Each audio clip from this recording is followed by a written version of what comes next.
I've always felt I have some kind of obligation that people expected from me, but I could never figure out exactly what it was. And how could I fulfill these obligations if I'm just an ordinary person?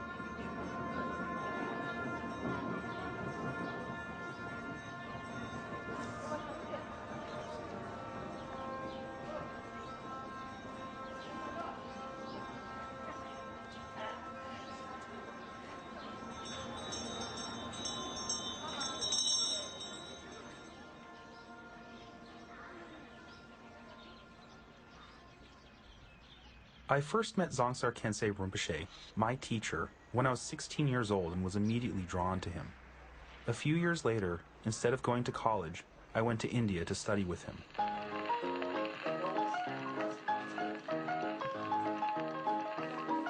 Oh, goodness.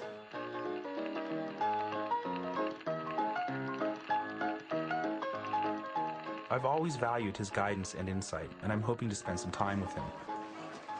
Apparently, I'm not the only one.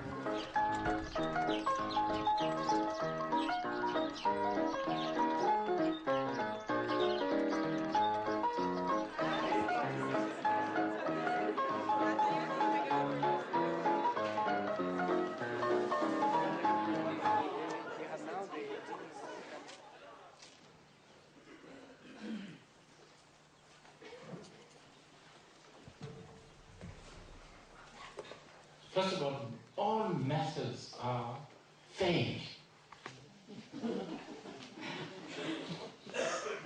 That's a big one. And methods are generalization. There's no such thing as a specific, never-changing, only this sort of monotheistic, only this, only that way kind of method.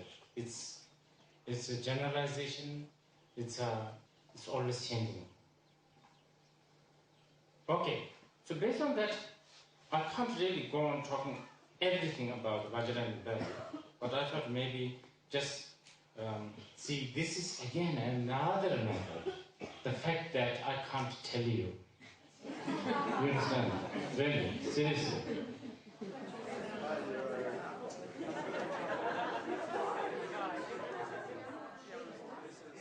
Raised as a tulku in the traditional way, he underwent an extensive education. He is also a filmmaker whose debut film was well received at the Cannes Film Festival. I'm a very traditional, you know. There's so many new tulkus you must have met. Oh God, and there's actually many of them, they behave, you know. And even they behave, thousands of them, and this man who misbehaved, I prefer him. That's another thing I can tell you. We are still waiting. We are still waiting for him to do what he's supposed to do. That's what I have to say. What do you think? Tibetan lamas, especially high lamas, like Karmapa in your case, or Tengku Khyentse Rinpoche, beginning to find tulkus in the West is very encouraging. Because this actually shows there is no sort of nepotism like, you know, that tulkus will always, you know, the Westerners, you know, you are all doomed, you know, you will never be a Buddha's incarnation. You understand what I'm saying? And this is a great thing. I think there should be more, you know, okay, if it was done properly. Because, you know, from 2 points. From the reincarnation's point of view, reincarnation does not, you know, like the Tibetans don't end up becoming only Tibetan. Transmigration happens everywhere. In fact, some of the high lamas, for the benefit of sentient beings, they must reincarnate as a bird or a lizard. But we human beings don't want to really think in terms of enthroning a lizard as the seat holder of your big monastery, do you? Similarly, manifestation also, wherever it benefits,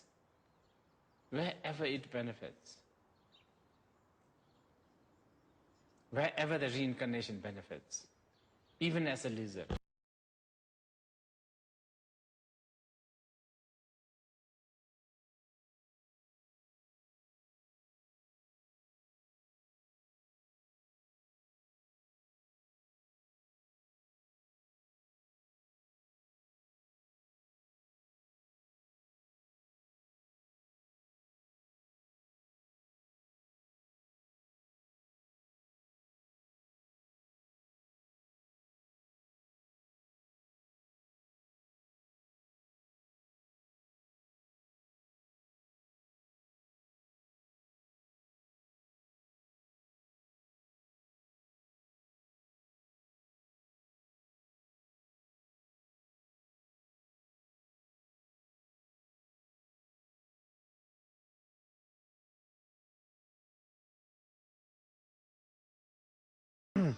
And my teacher, Dzongtsar Khyentse Rinpoche, I guess told him to study Tibetan or something like that.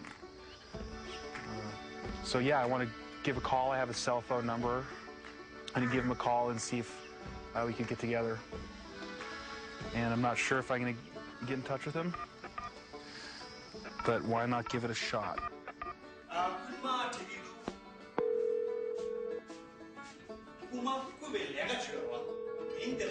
Maybe he's in class, though.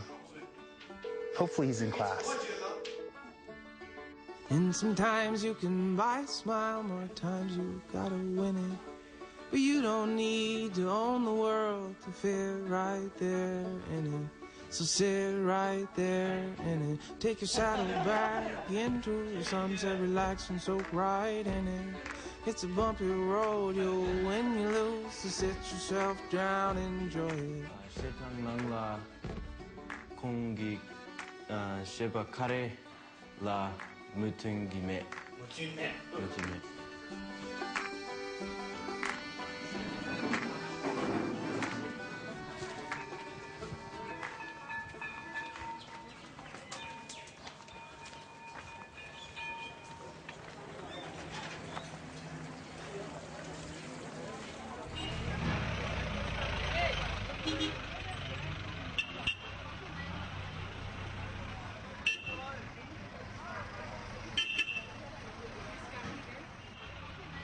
Hey, Wyatt. By the way, Kesar. Nice to meet you. Where are you from? San Francisco. I live in Canada now. So thanks for coming, man. Yeah. Let me buy you dinner. Okay. Yeah. Like, I was supposed to go to India when I was 5. My father wanted to raise me in the West, and my mother didn't want to let me go halfway around the world. I ended up not going to India until just a year ago. I was recognized and enthroned when I was 5 years old by czerwca. I wasn't scared. I wasn't nervous.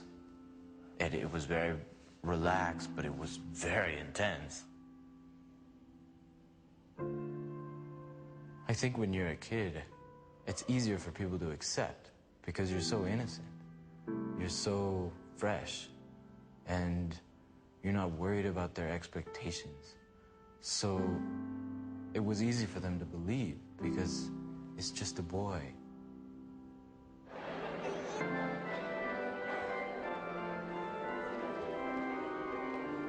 In Catholic prep school, I was known as the little Dalai Lama.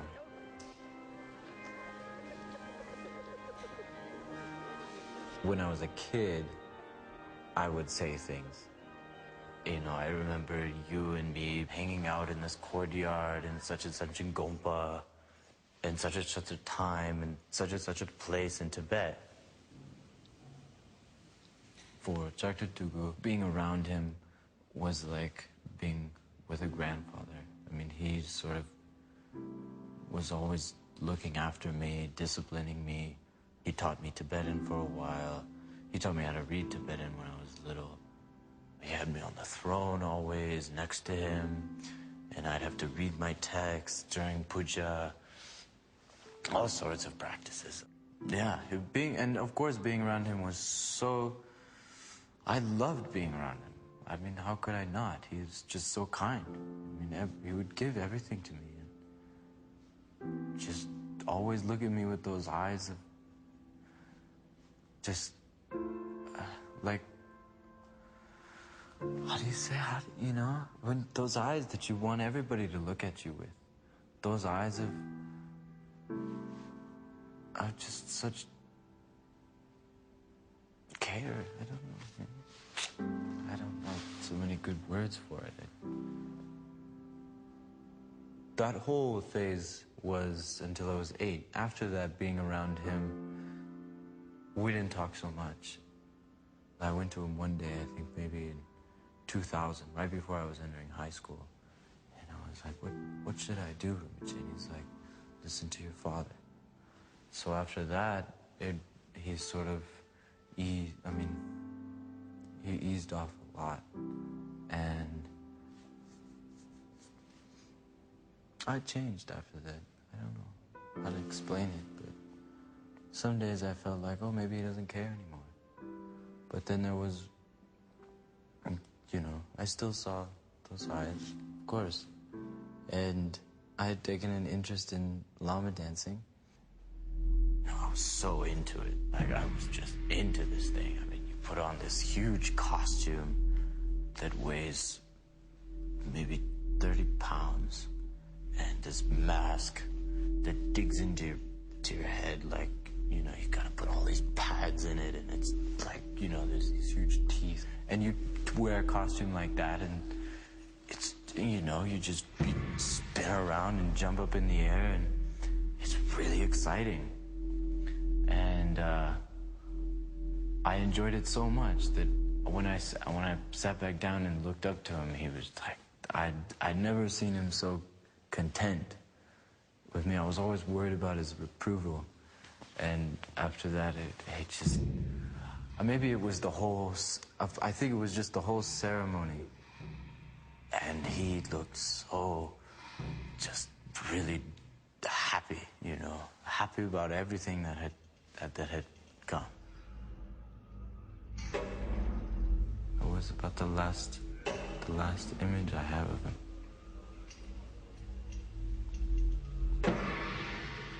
He died soon after that.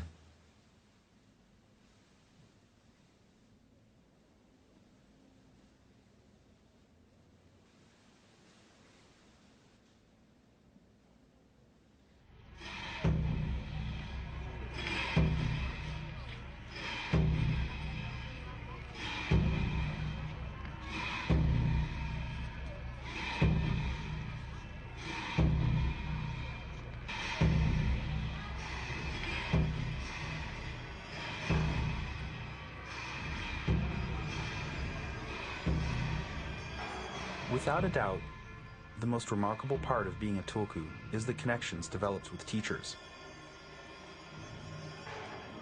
In a way, my father was both my parent and my teacher, so losing him was devastating.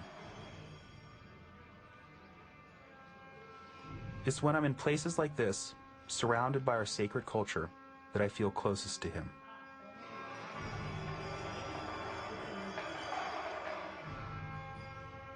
There are only 2 known photographs of Sechen Kongtrul Rinpoche. One, taken in a Chinese photo studio. And the second, from his later years, taken by my teenaged father with an old box camera that he had borrowed. He developed and printed the picture at night in the main shrine room. I can only imagine how proud my father must have been when he developed his first picture and saw the face of his teacher appear.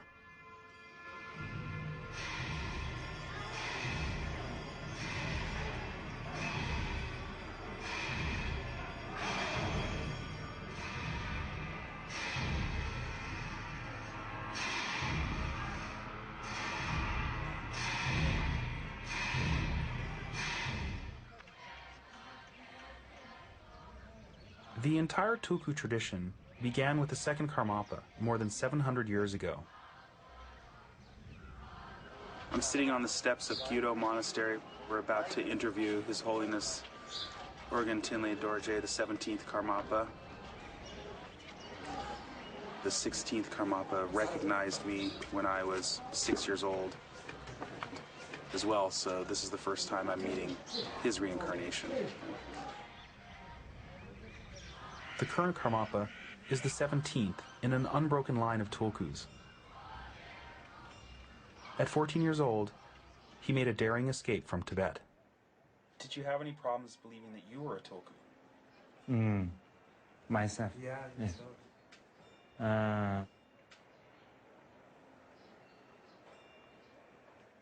Jadi yang ini mesti tawas ke mesti dah sas ke midus. Kasih, benar.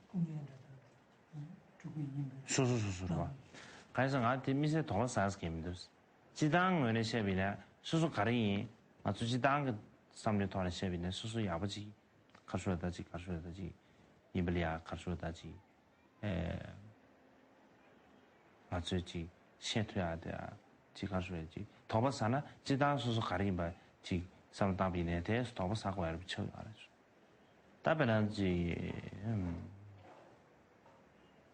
까마발이야 지금 지자들 내가지 답변하는 당보 계속 파마를 양에 선배나 개요 말아 봐.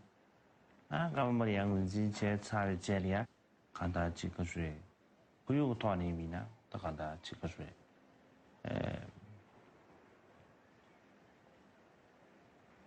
간단한 변지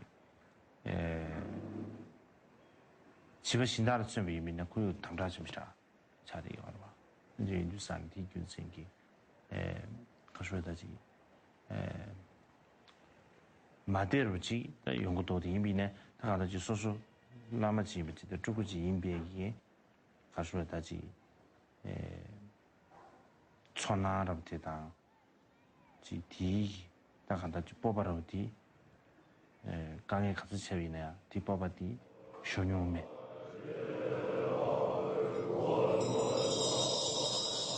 The Karmapa is an incredibly important and beloved figure in the Tibetan community. He is considered a possible successor to the current Dalai Lama. Some people have even said that the Dalai Lama is grooming him for this job.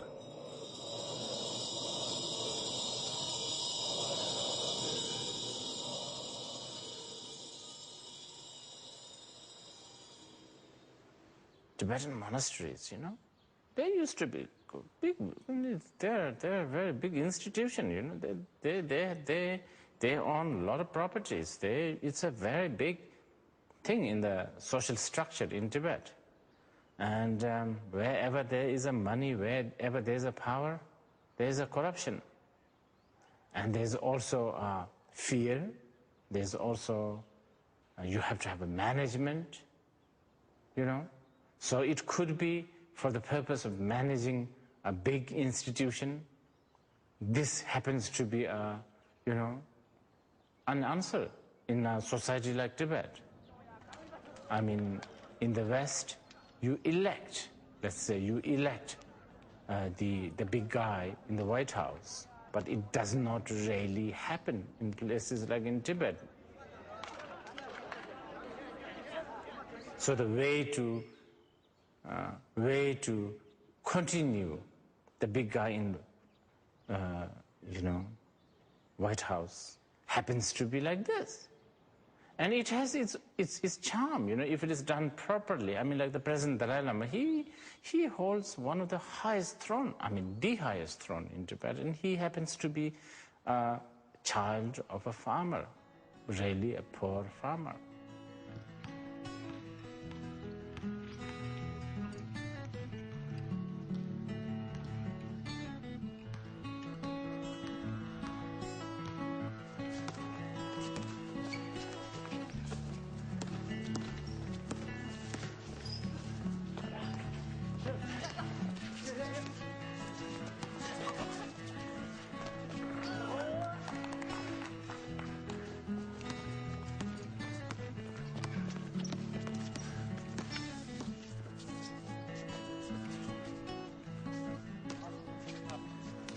All of the tulkus that I've met have a similar feeling of almost being lost or alone and no one they can talk to, and not really in a bad way. Ashoka, he said to me at one point, I don't really think about this stuff very much or talk about it.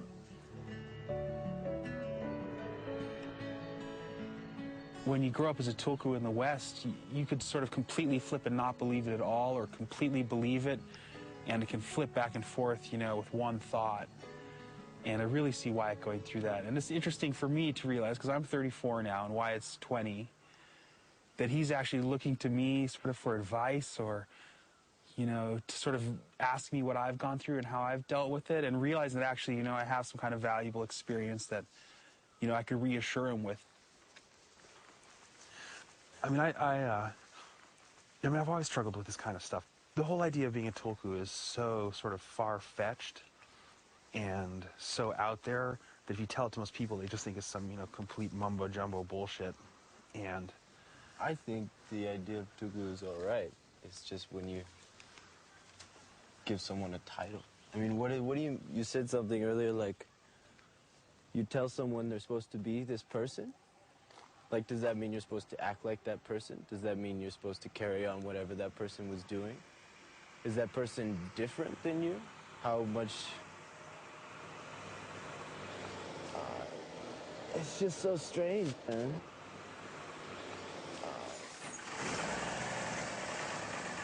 I mean, if you believe in reincarnation, then everybody's a tulku, you know? But the tulkus that are recognized are supposed to be, what is it? An 8th level bodhisattva who has power over karma, power over, what is it? Rebirth, power over, like, time, you know? Like they could completely defy all the laws of physical science because their mind is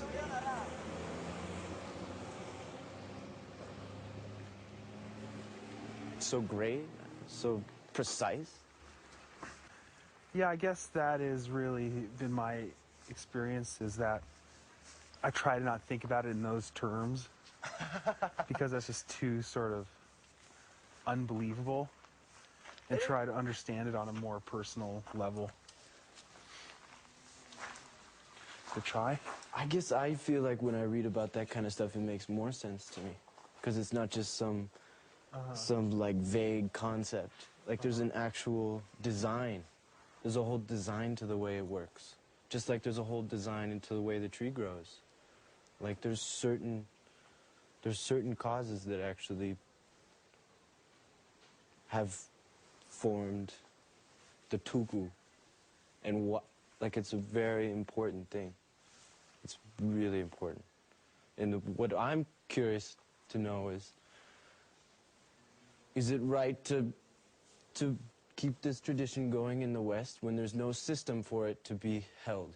Like there's no system to bring up the tulku.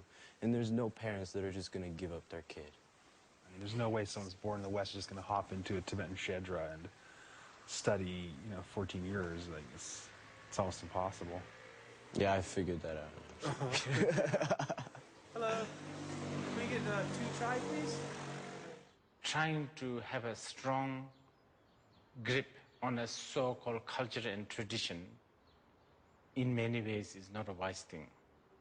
Buddhism has to transcend culture and tradition. You know all that. But of course, we have to do it carefully because culture and traditions are like the means, it's like a medium. So we don't want to also sort of just toss it out overnight. It has to sort of slowly, organically sort of change. And it will change, it has to. Buddha said all compounded things are impermanent. It will change. And thanks to the Western cynicism, skepticism, this is good. This, like quest and sort of this habit and this arrogance or a pride of wanting to be objective, ironically helps, Buddhism, because when Buddhism travels, I mean, there's a small pocket of, like completely, like wishy-washy, mumbo-jumbo, you know, feeling this, vision that, you understand? But there's also great many Western Buddhists really going to Buddhism because there is a reason, and because it's a reason-oriented, you know, logic-oriented path. And this is good. This will be a guarantee.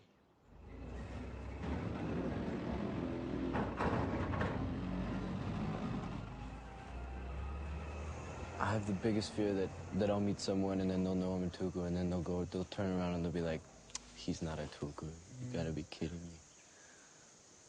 Because I have this huge, you know, welling of